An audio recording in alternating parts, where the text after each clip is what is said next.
کہیں سے بھی چاہے حلال کے ہوں یا حرام کے ہوں 100 روپیہ بھی مل رہا ہو نا حضرت ہم چھوڑتے نہیں ہیں، برکت نہیں ہوتی، پھر ہم پریشان ہوتے ہیں۔ ہاں آج ہمارا کاروبار بہت وسیع ہے لیکن برکت نہیں ہے، پریشانیاں ٹینشنیں بہت زیادہ، پوری نہیں پڑتی۔ وجہ کیا ہے؟ وجہ یہ ہے کہ ہم مال و دولت کمانے کے پیچھے تو لگ گئے ہیں لیکن ہم نے حلال اور حرام کی تمیز چھوڑ دی ہے، ہم نے برکت اور غیر برکت کو بالکل ملا دیا ہے۔ برکت ہے نہیں ہے، بس پیسہ آنا چاہیے۔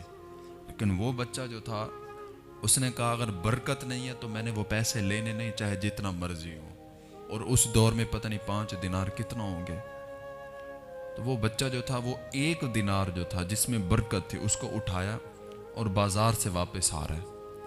تو وہاں پر بازار میں آواز لگ رہی تھی کہ 1 دینار میں 2 مچھلیاں، جیسے آوازیں لگتی ہیں کہ جی یہ چیز اتنے روپے میں، یہ اتنے روپے میں، تو وہاں پر بھی آواز لگ رہی تھی کہ 1 دینار میں 2 مچھلیاں اگر کوئی خریدنا چاہے تو اس بچے کی جیب میں 1 ہی دینار تھا۔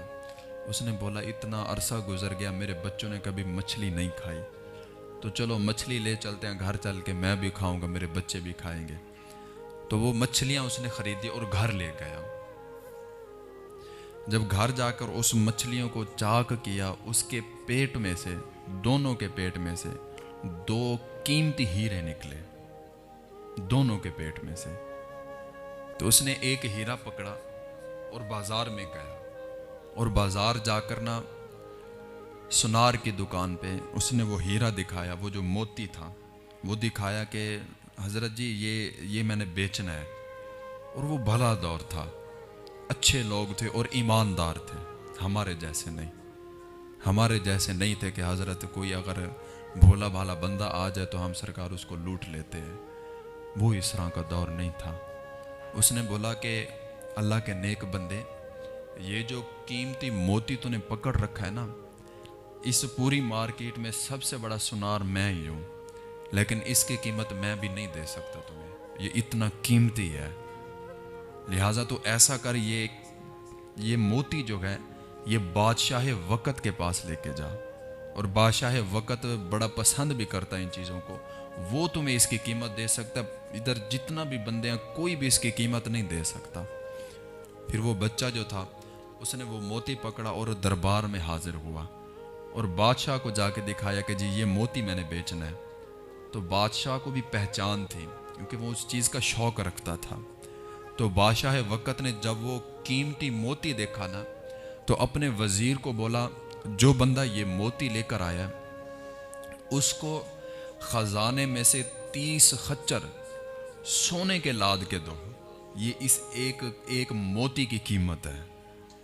تو 30 خچر سونے کے لدے ہوئے، اس پہ سونا جواہرات جتنا کچھ آ سکتا تھا انہوں نے لاد کر اس بچے کو دیے۔ کس کو؟ جس نے باپ کی خدمت کی تھی۔ وہ 30 خچر لدے ہوئے سونے کے گھر لے گیا، آہستہ آہستہ اس کے حالات ٹھیک ہو گئے۔ پھر بادشاہ نے دوبارہ ایک وزیر کو بھیجا کہ جا کے ذرا پتہ کرو اس بچے کے پاس، اس لڑکے کے پاس، اس نوجوان کے پاس اس طرح کا کوئی اور بھی موتی ہے کہ صرف ایک تھا؟ تو اس لڑکے نے بولا میرے پاس اس طرح کا ایک اور بھی ہے۔ تو پھر وہ وزیر واپس گیا اور بادشاہ کو بتایا کہ اس کے پاس اس طرح کا ایک اور بھی موتی ہے۔ تو بادشاہ نے پھر پیغام پہنچوایا کہ ذرا جا کے پوچھو کہ کیا یہ بھی بیچے گا؟ اس نے بولا ہاں یہ بیچوں گا، لیکن اب قیمت ڈبل ہے۔ پہلے تو مجھے پتہ نہیں تھا کہ یہ کتنا قیمتی موتی ہے، لیکن اب مجھے پتہ چل چکا ہے اس کی قیمت کتنا ہے، تو اب قیمت ڈبل ہوگی۔ تو بادشاہ وقت نے کہا ٹھیک ہے۔ پہلے 30 خچر تھے، دوسری مرتبہ جب اس نے دوسرا موتی بیچا تو پھر 60 خچر۔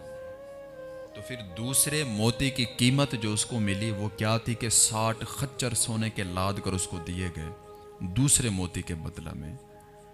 تو وہ 90 خچر ٹوٹل اس کے پاس ہوئے، اور وہ سارا سونا اپنے پاس لے کر گیا اور اس کی زندگی اچھی گزرنے لگی۔ اور اس کے دوسرے بھائی جنہوں نے ابا کی خدمت کرنے سے انکار کیا تھا اور مال و دولت جو اس وقت تھا اس کو پیارا کیا اور اس کو لے اڑے، ہوا کیا کہ جنہوں نے باپ کو چھوڑ دیا تھا ان کی دولت، ان کا پیسہ، ان کی زمین جائیداد 1 سال 2 سال اس کے بعد ختم ہو گئی، لیکن وہ جو بچہ جس نے باپ کی خدمت کی، جس نے غربت کاٹی، جس نے باپ کی عظمت کو سمجھا کہ باپ زندگی میں صرف ایک بار آتا ہے، یہ بار بار نہیں آتا، تو باپ کی جب بھی خدمت کرتا باپ ہاتھ مارتا ہے ایسے اوپر اور کہتا جا پتر تجھے ستّے خیر ہو۔ تو وہ باپ کی دعا تھی کہ تاریخ میں لکھا ہوا ملتا ہے وہ نوجوان جس نے باپ کی خدمت کی تھی، اس وقت میں بادشاہ وقت کے بعد سب سے امیر ترین بندہ وہ بچہ تھا جو باپ کی خدمت کرتا رہا، جس نے باپ کی خدمت کی۔